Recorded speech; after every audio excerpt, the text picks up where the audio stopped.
یا رسول الله منم دیوانه روی شما، خشتن را چون سگه افکنده در کوی شما.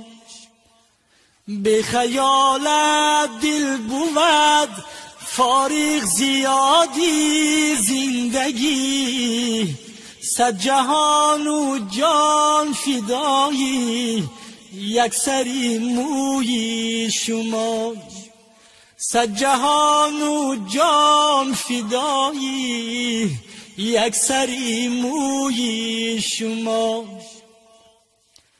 مستی افتاد مرا در جان و دل چون کی صبا، نکهت آرد بناگه از سری کوی شما.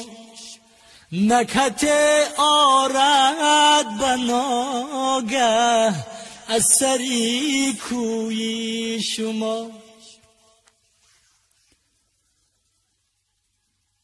مقتبس از نور رویت ماه و خورشید و نجوم، مقتبس از نور رویت ماه و خورشید و نجوم، خم شده قدی هلال از عشق ابروی شما.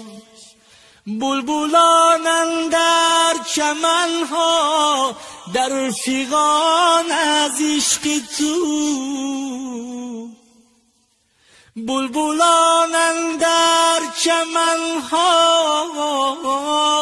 در فغان از عشق تو، بوی خوش پیدا به گلها بوده از بوی شما. بوی خوش پیدا به گلها بوده از بوی شما. نامه نصرت به دستت از ایدا جا دادن، از فتحنا نامه فتح آمده سوی شما.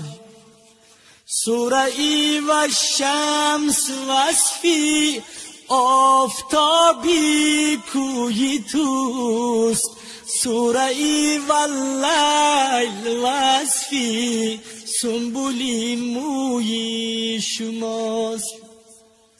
بدهد سیری تو سبحان الذی اسرا خبر، و ضحا یک پرتوه از تابشی روی شما. و ضحا یک پرتوه از تابشی روی شما. سوره ای و نجم می سازد ز معراجت بیان،